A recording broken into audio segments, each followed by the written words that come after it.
Presented by Attorney Tommy Thomas. Thank you. One moment as all parties connect. Ms. Brown-Hennerhan, I do have a statement that I need to read into the record, please. Yes, ma'am. Thank you. I have received this correspondence. It is addressed to the Honorable Chair Kimberly Frederick, dated November 20th, 2024. Please be advised that I will recuse myself in the parole hearing of Susan Smith, number 221487. I was acting warden at Camille Brand Correctional Center in 1999, where inmate Smith was housed, and subsequently transferred to Leith Correctional Institution. I have determined that it is appropriate to recuse to eliminate any appearance of affecting her opportunity for parole. Respectfully, Geraldine P. Murray. Thank you, Mrs. Murray. This is accepted. If you would please exit the room. Thank you.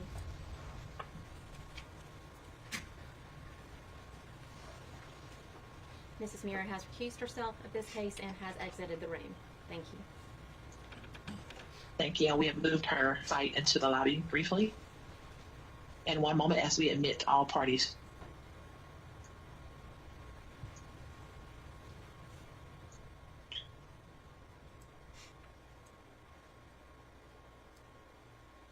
There at Leith, ma'am, confirming you are Miss Susan Smith. Yes, ma'am. Thank you. And Attorney Tommy Thomas, are you able to hear us? Yes, ma'am, I am. Thank you. And there at the support site, confirm you are here in support of Miss Susan Smith. Yes, can you hear? Yes, we can hear. And you're here in support of Miss Smith? Yes, ma'am. Thank you all for joining. You are before the board. Please wait for the chairman to address you.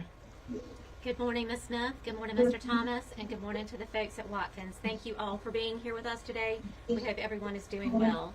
Ms. Smith, I want you to know that we have received a packet of information that Mr. Thomas's office provided to us on your behalf, and we have reviewed that packet. So thank you for submitting that in advance of this hearing today.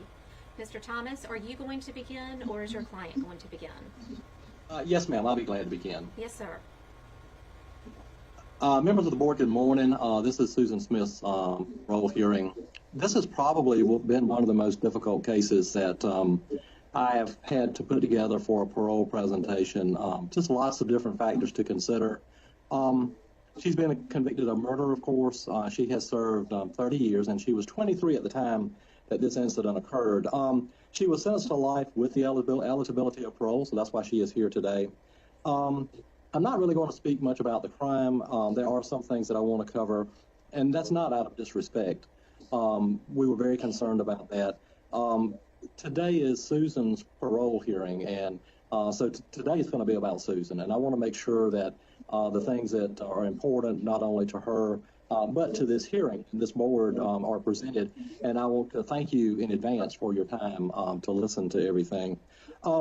This story is really a mental health story. Some of this stuff, I've known Susan for a couple of years, and we've been working on this case. One of the things when I first met her was, of course, trying to kind of figure out some rhyme or reason as to, how these things have happened, and was able to find and have someone come to see her on a routine basis for counseling, and also to try to help her, through the daily things with Department of Corrections. As a result, that's kind of what I kind of came to the conclusion was it is a mental health story. It's about the dangers of untreated mental health. It is about the lack of insight, the lack of diagnosis into mental health. And it's about stigmas, old stigmas. Of course, I'm 68 years old. I remember those. Hopefully they're not as bad today. Susan was hospitalized as a young teen for a short period of time for mental health treatment. And not to disparage anybody, but her mom was telling folks that she was in the hospital because she had a strep infection. So those were things that we didn't talk about. Those were things that were pushed under the rug, so to speak, because they were embarrassing. They showed weakness. I don't know what they showed, but they showed up and culminated in Susan as a result of a day that all of this came together and produced some horrendous results. So I think it's important to Susan, if anything comes out of this hearing, it's that people understand there's nothing to be ashamed of. There's nothing and no reason not to reach out and seek treatment. And there is certainly no stigma that should be involved in trying to better yourself and help yourself for yourself and for others, members of the family and everyone. Susan, moving on, Susan is a high school graduate. She has some college with USC Union. She has attended International Christian College, and she's worked on an associate's degree. She's still actually working on that in Christian counseling. She has no prior record that I'm aware of. If paroled, she would be living with her brother, Scotty Vaughn. Scotty is here today and very briefly wanted to address the board. The job for her, she has served 30 years, so she's been in Department of Corrections for a long time, would be through vocational rehab. The PEP program is probation and parole, would know it. And we have made arrangements for aftercare with a licensed mental health professional. You have that information in the packet that's been provided to you. Some of the programs, I took the time to look at everything, to look at the programs that she's been involved in, and I'm not going to speak about all of those because you have those in the packet. The ones that I think are important and relevant today is the self-harmers group. She has attempted to commit suicide on several different occasions within the Department of Corrections. 7 Habits, Beyond Abuse, Jumpstart, which she is a great fan of. She does not have a drug or alcohol addiction, thank goodness. She has been active on Endovo and the CipherWorks programs, Loss and Grief, healing seminars, women's empowerment, anger management, self-esteem, and domestic violence workshops. I normally, and I've presented a number of parole hearings, I first started with this thinking that it had to be different than normally what I would do as far as a presentation. And I came to the conclusion maybe this week that it doesn't. I think it is, and I will stick with what I would normally do as far as the structure of my presentation. What I always begin with the board is contributing factors because I believe that's important. We need to know what was going on, why it was going on for the board to be able to make a informed decision about her parole expectations and her parole eligibility and what kind of candidate she is for parole. One of the things that has jumped out at me, and I saw this last night in the media, and I know that Susan wants to speak, and because she feels like it's important to get the truth out there, is this is not about the love for another man. I saw it on local TV about how this was all about another man and him not wanting children. From what I have been able to determine, that is just not true. I have spoken with David Bruck, who was a defense attorney on a number of different occasions. David has been a great source of information in regards to Susan. He indicated to me that this was a theory of a motive by the state. That's where we think it developed. However, this was never proven at trial, and it was actually abandoned by the state. So, but it has stuck. And I just wanted to, I know it's important to her to bring this to your attention. The contributing factors in this case were multiple stress points. They converged all at the same time.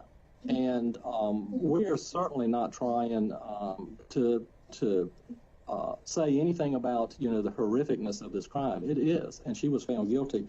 But we're trying to kind of maybe present to the parole board how these things developed and how it's possible that something like this could happen. One of the things that has been important in her life, and I think is a huge contributor to this crime, is the suicide of her dad at age 6. Horrific, just horrific. And she blamed herself. How could he leave me? And I think it sets the stage for the beginning of some serious mental health issues, some serious depression, which just kind of culminates and continues to snowball. And the lack of, recognition and treatment for this issue with her dad. I mean, it was like the old stigma of, we just tough through these terrible situations, and, that's how it's done. It's not done that way. There were some attempts to get some sort of psychological help for her after a couple of suicide attempts, and never went anywhere. She was the child. The adults in the picture did not, can't blame them, I think it was the times, did not seek and try to understand the depth and the significance of this and what it was going to produce at a later date. Severe depression. Potentially depression after the birth of her last child, which was also undiagnosed. and that postpartum depression that existed in a severe situation. Just in culmination, and I apologize for reading something to the board, but I've looked at so much material, and if I can beg the board's attention for a few minutes, I would like to say this and read this because I think it summarizes everything that I've been talking about and everything that Susan wanted to talk about what happened. She said to me, and this was not in preparation for parole, I found this buried in a bunch of documents that had been provided to me, and it is from Susan. And she says, I believe this is what happened to me on October 25th, 1994. I lost touch with reality. My thoughts were not rational nor logic. I don't think I understood that if I allowed this car to go into the lake, that I would never see my children again. The finality of it was not real to me because my thoughts were so screwed up at the time. My mind, I thought, was doing what was best for them. I knew Jesus would take better care of them than I could. It was truly a moment of insanity. There are no easy explanations and not much understanding. How can you make sense of something that is senseless? And I think that shows the remorse that she's had. She's lived with this for forever since this thing. When I first met her and I would go and see her, remorse is difficult. You know, that's something with the parole hearings that I've presented for years is to how do you say, how do you demonstrate remorse? People do it in different manners. And I always look for that. I always ask my clients, and look for the remorse. I could see the pain on her face. It was so difficult. Talking about things were extremely difficult. And not because she didn't want to talk about them, it's just because it was so hard to talk about them. So I think that she is truly remorseful for what happened. And I think she would do anything in the world to bring these children back. But moving on to the next consideration in this presentation is really changes. What changes has she made in herself in prison? One of the things I think is important is that she has no prior history. Nothing that would lead up to believe that someone would be capable of a crime of this nature, which I think is also indicative of what their risk is if the board was inclined to allow her to participate on parole. I don't think that was a risk, and I think that's what our counselor, who had seen her on a regular basis for a number of years, also indicated that it was very low risk. She's been IRC chairman within the institution. That means something. You're voted on by your peers, and it is an honor to be in that position. She has been a math tutor in education. She's helped numerous inmates obtain their GED. She's been in the character arts program, prison fellowship, which I think is extremely important to her. She's much stronger in her faith than she has ever been, and that is a comfort for her. It's something that she enjoys. It's something that is extremely important. Jumpstart, good program. She's been in that program. She would actually like to go to Jumpstart if the board would consider her for parole. She has been out of the program for a couple of years, and that would be, she'd have to do some other things for that to happen. So that's why we have chosen that she would go and live with her brother. Good, solid individual in the community, willing to help her in any manner. And one thing I've noticed from the family and friends is that we mourn with her the pain of this crime, but we still love her, and we're there for her. So she has that for her, and which is a great resource if the board was going to consider her for parole. One of the other things I've noticed is giving back to the community, arts and crafts. She's made arts and crafts that she's donated to charity. She's helped St. Jude's. She's helped staff members. She said that an insight into what's going on with her, stand on her own 2 feet, not to be influenced by others, live a better life, think before acting. And, you know, other people are affected by your decisions and your actions, and the importance of mental health. I think that comes back into what we're talking about. It's not an excuse, but it is certainly some indication or maybe explanation as to what was going on. The goals, and this is my final area for my presentation, is that I don't think she'll ever be able to forgive herself. That is something that she struggles with forever. I don't think that creates a danger to anyone, except potentially maybe a danger to her. Her medications, her mental health medications, have been balanced well by the Department of Corrections. I think she thinks as clear now as she ever has. I think that she is able to establish goals and what she would like to do in her life. And I think on the top of that list is to give back and to try to help others.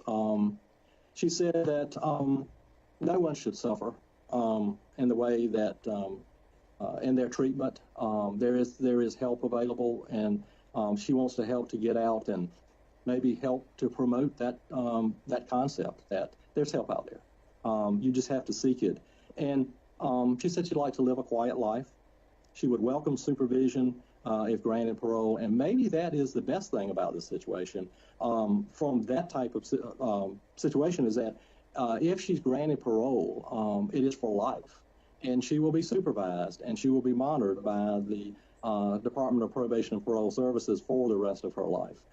She said that she would welcome that because that is another pillar of stability that is available for her that she can reach out to. And she said that that would be a vital and instrumental part of her life. She loves animals. She said that would like to find a job helping with dogs and cats. I often ask my clients, if you could choose and you could make these wishes come true, what would you like to do? You know, what is the job that you truly would enjoy? Often that's different than the job that we have. And I think that job for Susan is the care for animals and being involved in that area of help. In closing, I think that she has indicated to me that her desire is to make her life mean something, something other than the things that she has done to make a positive impact in her life. I talked to somebody, I've spoken to a number of people, and I've spoken to one person that told me, they were at the trial, and they said that their impression of Susan was that she was living to die. I didn't really understand that. I think the more that I have been talking to her and preparing this case, that maybe I do. I think that has been Susan's life, is living to die for the things that she has done. And I think that what she's asking today is to ask the board to consider a parole for her, so maybe she can make something positive out of a horrific situation. I want to thank you for your time. I know I've taken a lot of time today. I would just ask if you would please consider her for release. Thank you, Mr. Thomas, and we appreciate all Yes, your ma'am. comments. Thank you. And again, thank you for the very detailed packet that you presented. Ms. Smith, Yes, ma'am. what would you like to tell us today? First of all, I want to say how very sorry I am.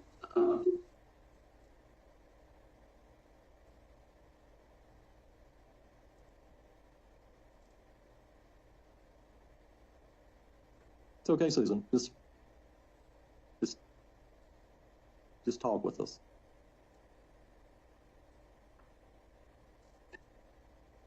I know that what I did was horrible.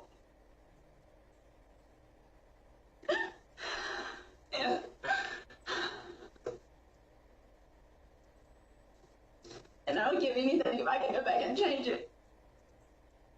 And I love Michael and Alice with all my heart.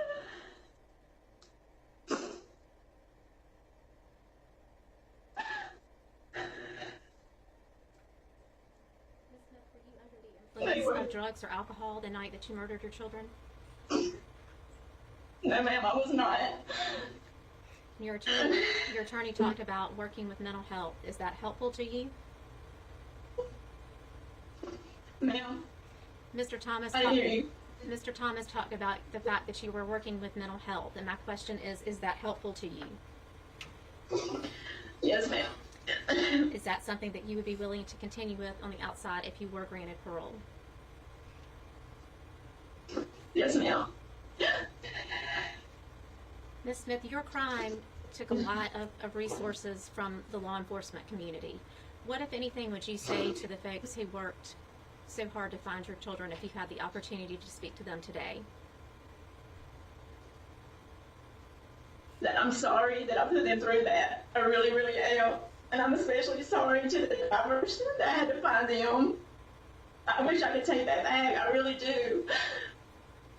I didn't lie to get away with it. I really didn't. I was just scared.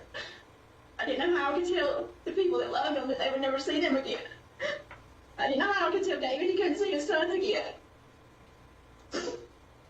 And I'm sorry. I don't know. I know that's not enough. I know it's not, but I don't know. I know those just sound like words, but they come from my heart. They really do. Right. One of the things that we review is your institutional record, and you've had some infractions throughout the years, some involving the use of some narcotics. Do you have any issues with drugs or alcohol at this point? I don't. No, ma'am, I don't. And you had a recent disciplinary infraction just a few months ago. So why should this board think that if we grant you parole that you're going to go out and follow the rules and the laws of society if you do not follow the rules within the institution? Well, this last infraction, I was trusted the wrong person. This lady contacted me, and I trusted her. I thought she was going to do a documentary on mental health, and I really am not guilty of what they charged me with, and I have filed an appeal on that charge. And as far as your question, I've never been in trouble before, and the things that I have been found guilty of in here have been just stupidity. I know I made a lot of mistakes in here, and I have learned from them. And before this last infraction, it had been 10 years, because I grew up and I knew that I needed to stop making dumb decisions, and I did.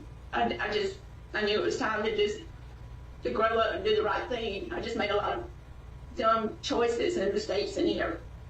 So I know I've learned from those mistakes.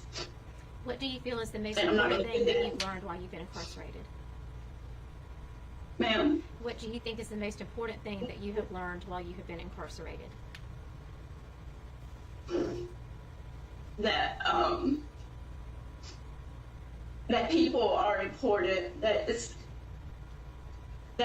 forgiveness and love, that family is important, and that decisions we make not just affect us, they affect the people that we love. And not to take things or people for granted. All right. Is there anything else that you would like to tell us today that wasn't in your packet or that has not already been said? I would just like to say that I am a Christian, and God is a big part of my life, and I know He has forgiven me, and it is by His grace and mercy and I have a lot of faith, and I live by that every day. And I just ask that you show that same kind of mercy as well. And I guess, yeah, that's it. Thank you. Are there any other questions Okay, from the board? Folks at Watkins, I need each of you to please state your name for the record and your relationship to Ms. Smith. Ma'am, can we begin with you, please? Ma'am, state your name and your relationship. Ma'am, state your name and the relationship. I did not, is it I? Yes, ma'am. I'm Ann Curry, and I'm a long-term friend and supporter of Susan. Thank you, Ms. Curry. And sir, your name, please? And the, State your name, sir, and your relationship. State your name and your relationship. okay, I'm the Reverend Tom Curry. I've known Susan briefly when she was a teenager, when I was called in for one session each, counseling about two different matters, once by her teacher and once by Susan. And I testified at her trial in the sentencing phase, and I have kept up with her by writing her Thank you. weekly for the last 30 years. I did this because I felt that she needed somebody to remind her that her whole life was not caught up in that one experience, but that she could put her life back together, because her life was in such turmoil when all this happened. And I think she's a different person now. And that's what I want to talk about when I get a chance to say a word about it. I have new hearing aids, and I can't always hear your questions, but my mind's fine, and I'm just a retired Presbyterian minister alone. Well, thank you, Mr. Curry. We appreciate that, and you're welcome. You're welcome to make your statement that you would like to make right now. All right. Okay, I want to start with her trial. Mr. Curry, let me because interrupt at you that before you point- get too far into that. We are not here to retry her case in any form or fashion. That is not the purpose of the parole board. We are here to determine if she is a good candidate for parole, and if so, we would set the parameters of that parole. But in no way can we discuss the trial or retry her case. She was convicted of 2 counts of murder. If you'd like to speak to anything outside of that, you're welcome to. Okay, me now. I just want to say 2 things about the trial. I only went to the trial for one part of one morning to testify in the sentencing phase against the death penalty. And the 2 things that I picked up from the trial itself was, one, a prison guard who came, a female, who said that she had not seen a criminal as remorseful as Susan was, and that she felt her remorse for what she had done was genuine. And the second thing was one of the jurors. The prosecuting attorney was pushing hard for the death penalty, and the jury voted not, and they voted life, as y'all have already mentioned. But one of the jurors said that she felt like that it would be harder for Susan to live with what she had done than to die. And I thought that was a true statement. And it certainly has been for Susan during her 30 years in prison, and especially the first part of her time that she was there. It's been easy. She attempted suicide several times, and she had a couple of run-ins where guards were able to use her for their pleasure, and that's a bad situation, and was dealt with, and she was not the only prisoner involved. All right, thank you, Mr. Curry. Thank you for your comments. Thank you for your comments. Mrs. Curry, do you wish to say anything? Yes, please, and thank you for letting us speak. I just want to say that I really think Susan is ready for parole now. She has surrounded herself with a caring support community that advises and encourages her, and she listens to them. As Mr. Thomas said, she has done everything she can to prepare herself to live outside of prison, in taking courses, in learning how to teach, in caring about other people, in working on teams and projects together. And thirdly, as both of them have said, she is not the young woman who went into prison 30 years ago. She is much stronger. She has grieved, is still grieving, will always grieve. But she's learned from it. And she has experienced paralyzing remorse and survived. Today, she wants to begin to rebuild her life, and I hope you'll give her that chance. I want to say one more word. For the last 2 years, now remember, I wrote her for 30 years, once a week, pretty close to every week. And that is, the last 2 years, I've ended my letters by saying, Susan, you live in a needy place. Right? Share God's love with those around you and with your other contacts, but always live in hope for your own future. There is a time when you will live on your own again past prison. And that's what I hope y'all will give her the chance to do at this time. She is a very different person from what she was 30 years ago. And I've probably been in contact with her talking about spiritual things, but also just trying to enlarge her life by telling her about what's going on in the world around her and in the Curry family. She's the same age as one of my children. All right, thank you, Mr. Curry. We appreciate all of your comments, sir. We appreciate all of your comments and all of the information. Mr. Thomas, anything in closing, sir? No, ma'am. Nothing further than I really would ask the board to take the time to consider Susan's request for parole. I do believe that if we look at insight into things that we've done, and as far as things that we need to do to get out of the Department of Corrections and to try to make our life worthwhile or mean something, I think Susan is at that point. And I just again want to thank you for listening today, and hope you would consider our presentation. Thank you, Mr. Thomas. Thank you, Ms. Smith, and thank you, Yes, Mr. and ma'am. Mrs. Curry. We certainly appreciate all of you joining us today. If you all will please exit the rooms, we will have an answer for you later today. Thank you for joining us. Thank you. One moment as the room clears.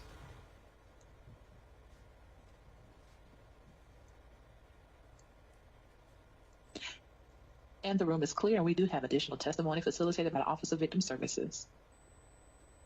Please wait as all victims join from central office.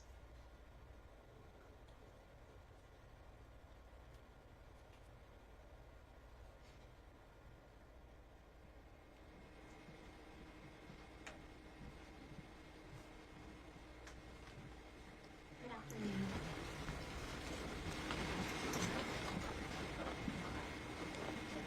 You all come on in. Thank you.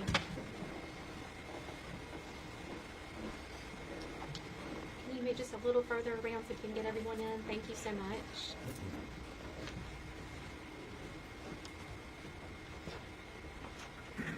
Thank you. Good afternoon. You all are here for the parole consideration case of Susan Smith. Is that correct? Yes. We are so very, very sorry for the circumstances that brought you all to be a part of this hearing today, but we cannot tell you how much we appreciate you joining us and being here with us today. Thank you so much. Before we begin, I do need each of you to please state your name for the record and your interest in this case. Sir, can we begin with you, please? Stand up. You don't have to stand up. You do whatever's comfortable for you. I'm David Smith. I'm the father of Michael and Alex. Thank you, Mr. Smith. And Tiffany Smith, I am David Smith's wife. Rebecca Smith French. I'm the aunt of Michael and Alex. I'm Savannah Smith, and I am David's daughter, Michael and Alex's sister. Austin Hughes. I'm a friend of the victim family. I'm Tommy Pope. I was the solicitor in the original trial. I'm Kevin Brackett. I'm the 16th Circuit solicitor currently and was a prosecutor on the original case. Laura Hudson with the Crime Victims Council. Mark Reynolds. I'm with the victim's family. Billy Bailey, personal friend. Kathy Bailey, personal friend. Jeff Bailey, Sheriff, Union County. Scott Cooper, Sheriff's Office, Union County. Michael Cogdill, documentarian. Rita Swan, aunt to Michael and Alex. Doug Smith, David's uncle. Thank you all, and again, we are so very, very sorry for the circumstances, but thank you for being here with us today. We do have the facts of the offense, and we've heard from Ms. Smith. Now we want to hear from you all, whether you were for or against parole, and if anyone would like to make a statement, you are certainly welcome to do so. Mr. Smith, would you like to begin, or would you like to conclude at the end? It's completely up to you. Conclude at the end, please. Okay. Who would like to speak first? I'll speak first, please, ma'am. Thank you. Yes, sir. So I'm Tommy Pope. I was the 16th Circuit solicitor, and this was a death penalty case. And the reason it was a death penalty case, the solicitor has that discretion, but the reason it was a death penalty case, you know the facts and circumstances, and I just felt strongly that had the black man with the toboggan committed the crime, people would expect the death penalty. If David Smith had committed the crime, people would expected the death penalty. And I thought it was very important that the portrayal that Susan Smith showed, that she be treated the same. We knew it was going to be difficult. We knew there was a likelihood of not achieving the death penalty. But I think it's important to note the jury at the time actually asked, what did life mean? And you may be aware, but in that time, life did not mean life. Life became life in 96. We tried the case in 95. So the jury was asked, and the judge was required to instruct the jury that you take life and death in its plain and usual meaning. Carrying that forward, the jury showed her mercy. The jury gave her a life sentence. But one of the jurors, or more of the jurors, after the fact, and speaking to the media, said that they believed the life sentence was the greater punishment because they believed that Susan should have to reflect on what she did to Michael and Alex, that she should have to spend the rest of her life thinking about what she'd done. The two fallacies in that logic that the jury could not have known are, number one, obviously we're here today, so life did not mean life. Number two, and you have it before you, Susan's conduct from the day she rolled the kids in the lake, the defense claimed a botched suicide, but she was able to save herself. She was able to blame a black guy. She wasn't wet. She wasn't injured when she runs to the house and concocts this story.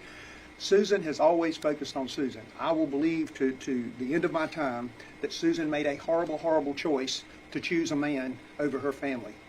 I said the boys were in the car, her wedding gown was in the car, her wedding album was in the car. She thought in a nice package she could roll that away. If she could have put David in the car, he would have been there too. In a nice package, she could roll that away and start this new life with this other man. And she led everyone on, including David, for 9 horrible days. And so as you look at her conduct in prison, whether it was a relationship with guards, the social media, the attention, the conduct recently with the publisher, Susan, she's got people outside, I'm sure you've heard from them, that want to take care of her. Susan has always focused on what's best for Susan. And so the evidence that you have before you, I think, tells clearly that she has not focused on Michael and Alex. She only has and continues to focus on herself. And so on behalf of this family, on behalf of justice and the justice for this case, it's not about her behavior or what she would do when getting out, but I know one of your criteria is the nature of the crime and whether the punishment is there. And I would submit for the crime she committed, the action she committed, that punishment has not been achieved yet. And so I would ask you to deny parole. Now, thank you for your time. Thank you, Solicitor Cody. Appreciate it. Would anyone else like to speak? Yes. Yes, sir.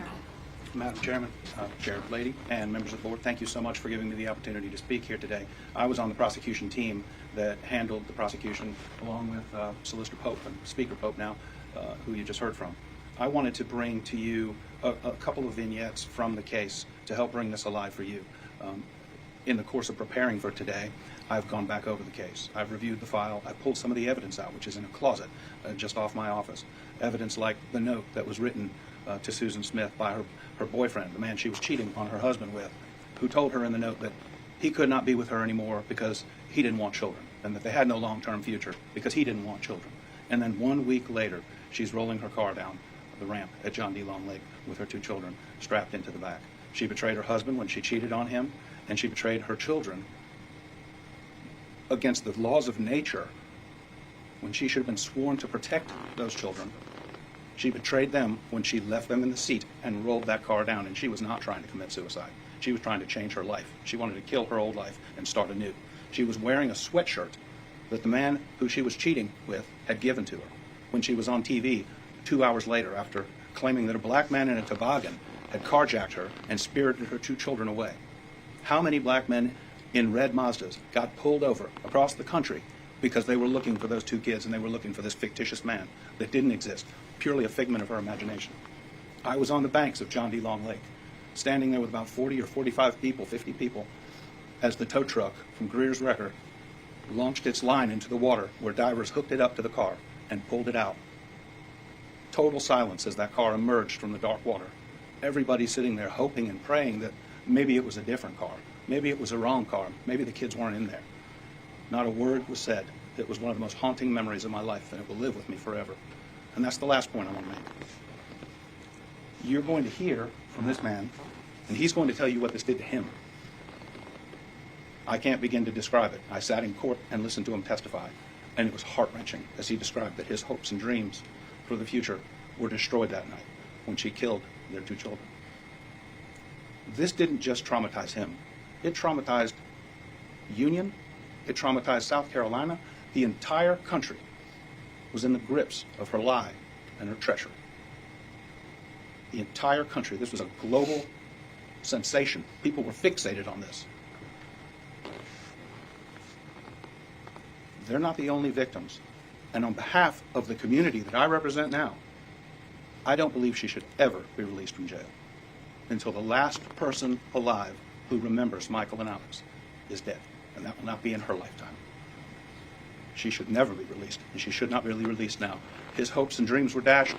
I hope you dash hers today and every 2 years hereafter. Thank you so much. Does anyone else wish to speak? Okay. You're welcome to stay seated if you're more comfortable, whatever's best for you. Okay, thank you. I'm going to read what I wrote. Okay, it's easy, if you don't mind. When Susan murdered Michael and Alex, she altered the course of my life and my family's life forever. Having grown up with 3 older brothers, Susan was like the sister I never had. I was a teenage mom of just 16, so I looked up to her and even admired her. I thought she was the best mother to the boys, and I strived to be just like her. I would even leave my own daughter with her while I attended night school. Susan betrayed us and took the lives of those boys and then lied about it. For days, when she did this, she destroyed a trust in me that I've never regained. And as a result, I do not develop close relationships with others easily, in particular females.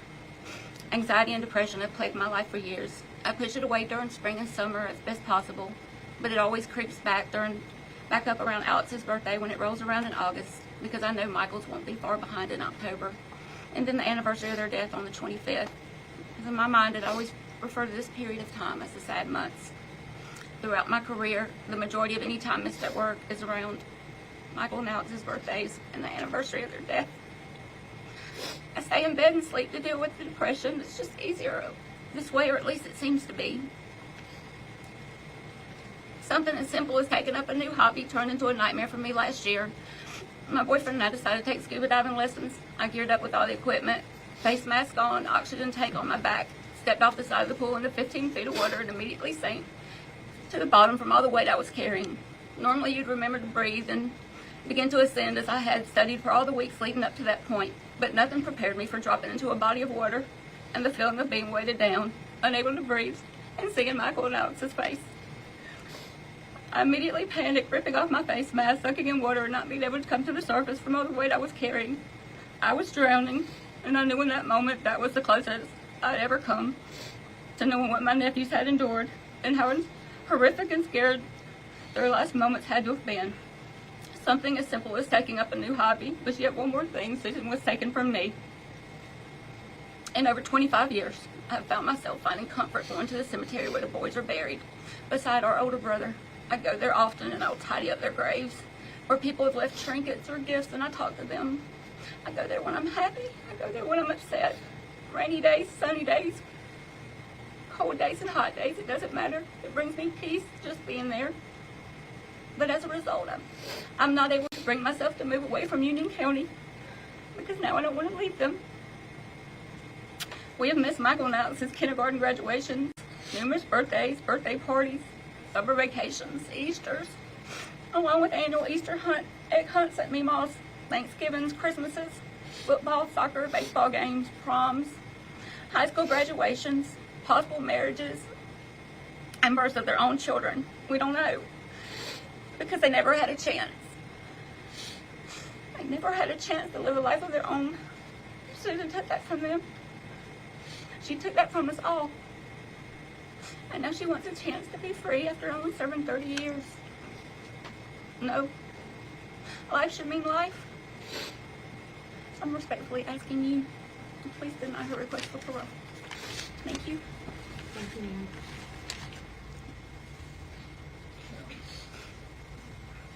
I apologize if I get a little bit emotional. I drove down from Detroit on Monday night, which was Halloween before of that week, and a young man, middle-aged man then, I'm an old man now, but the boys never got to. As Becky said, they missed a lot. They missed their life. Today they would be in their 30s. David would probably be a granddad. The boys were still here. I took my sister out to the lake yesterday, and it's a beautiful drive out there. I was just thinking, all that time she had time to change her mind, to stop and turn around and not go through with it, but she did. And then the boys were gone. A year later, I came back down for the trial. Tommy Polk did a good job. They proved that she was guilty. During the sentencing trial, they came back and recommended life. Tommy had argued for the death penalty. The family was for death penalty. They come back and recommended life. But we said, well, we'll live with it. You know, she'll have to live with it every day for the rest of her life. So we were satisfied with life, but we do not want a parole. We were against any parole for her. And then two other items going back 30 years. The Friday morning after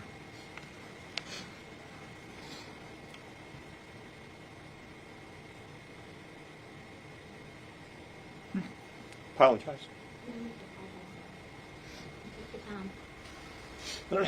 But the Friday morning after, David, his dad, my brother's wife, and I, the four of us, were sitting at Holcomb Funeral Home in Union and discussing the funeral arrangements. David asked to see the boys, and Mr. Holcomb had a funny look on his face, and he said, "Mr. Smith, could I see you?"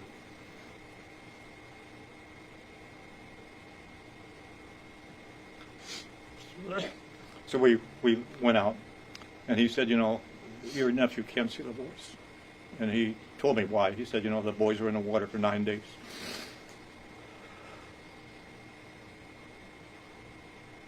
So I went back and told David, I said, "You know, it's better that you don't see the boys."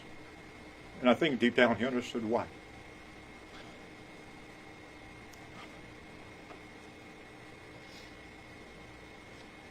The next day, Saturday, 3 of us, David, his dad, and I went out to the Bougainville United Methodist Church Cemetery and to look where the boys are going to be buried. And David's brother, Danny, who had died 3 years earlier, was buried there. David wanted his boys buried next to his brother, their uncle. But the way the cemetery was laid out, there was no room for the boys to be put next to Danny.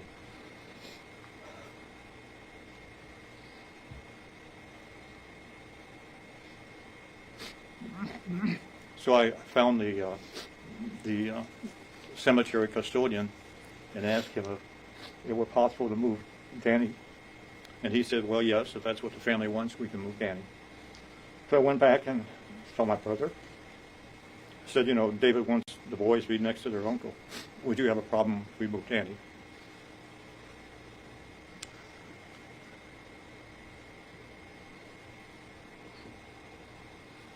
And he said, "No."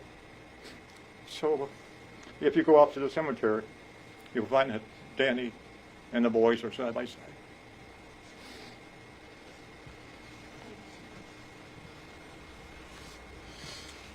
Does anyone else wish to speak? Yes, I'll do this. Yes, ma'am. So as David's wife, I have stood by him for the last 30 years and watched his pain, his suffering, his dark days that you cannot imagine. It's been hard as a loving wife to stand back and watch him suffer the pain that he has gone through. To not want to get out of bed some days. To not be able to get out of bed. Because the pain was so much for him. And for 30 years we had thought this day would never come. But yet here we are. I don't feel that it's time for her to be let out because she took 2 lives. She didn't just take 1. She took 2 precious little boys that we haven't been able to watch grow up. And as Becky stated earlier, all the things that we've missed out on because of them not being here, all the things they missed out on growing up in and doing.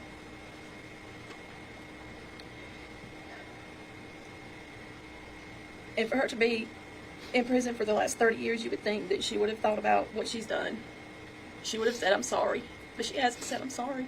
She hasn't even called him. Hasn't even told him she was sorry. Much less the world. For 9 days, all I can think about is how much she lied and manipulated everybody. The whole world. I watched it and believed her myself. I wanted her to be telling the truth. But to be betrayed by her lies. And that just makes me feel like if she could do that then, whatever she's told you today, I'm sure were probably lies as well. Because she has shown in her last 30 years what she does in prison. She's all about herself. It is all about what she can do to make her life better. Michael and Alex didn't get a chance at life. They were forced the death penalty. She took that from them.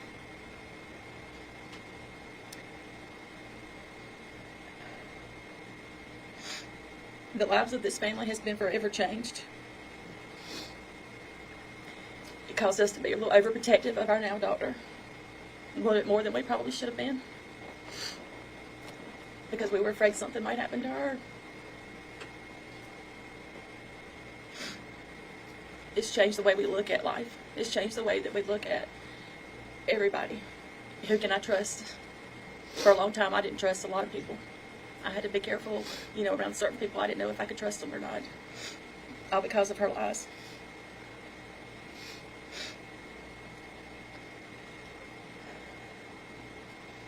So to help give this family some peace, it would be best if Susan stayed behind bars and stay in prison for the rest of her life. I respectfully ask you to keep her in. Thank you.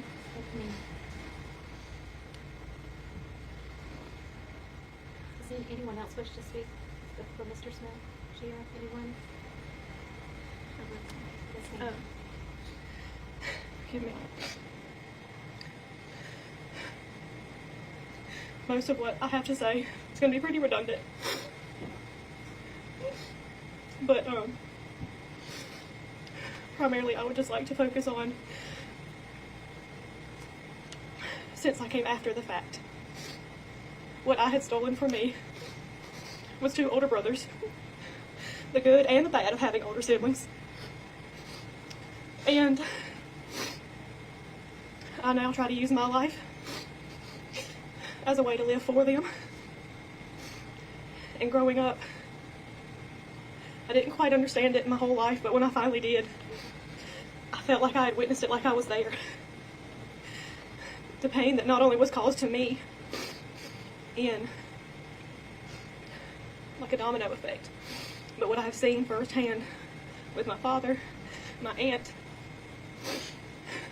and our whole hometown.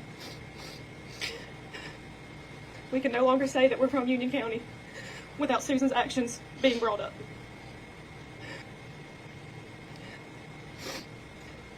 And just for the sake of all of us and our whole community, I ask that you deny her request.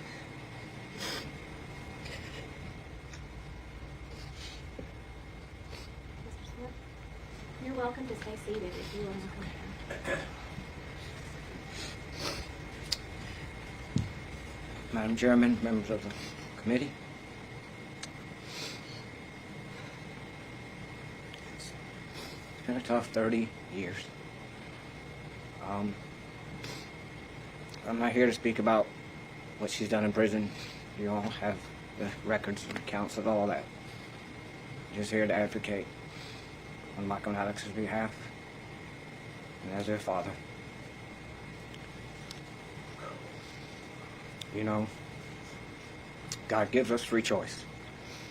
And she made free choice that night to end her life. This wasn't a tragic mistake. It wasn't something that she didn't mean to do. She purposely meant to end her life. I never have felt any remorse from her for it. She's never expressed any to me. I've never seen it on paper.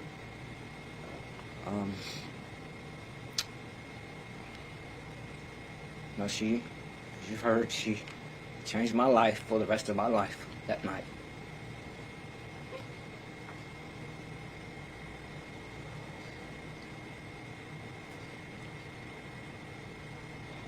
Some for the better, some for the worse, but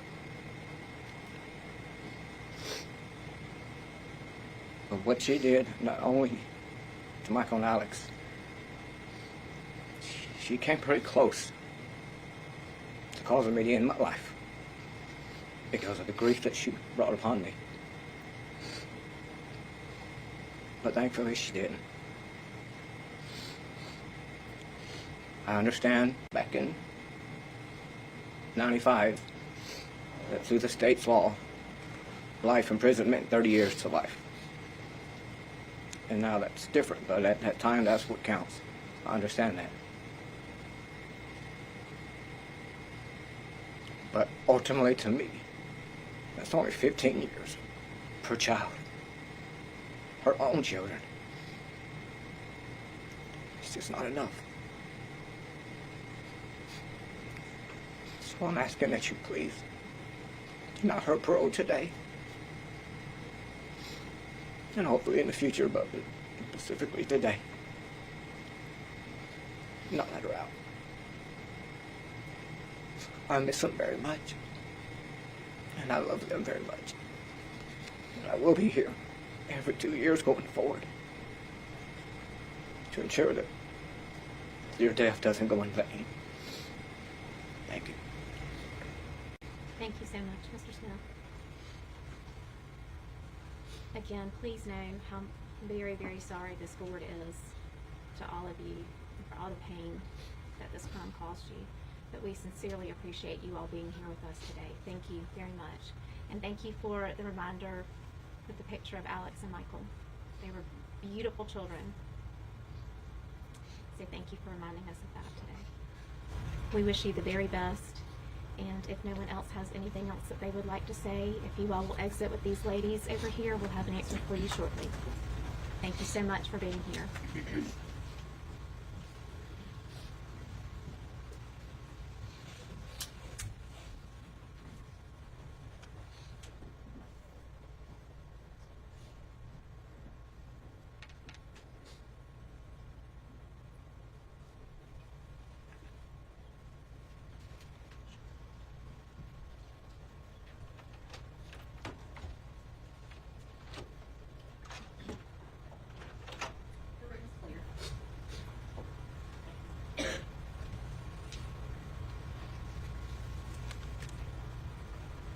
As a reminder, Mrs. Mira did recuse herself.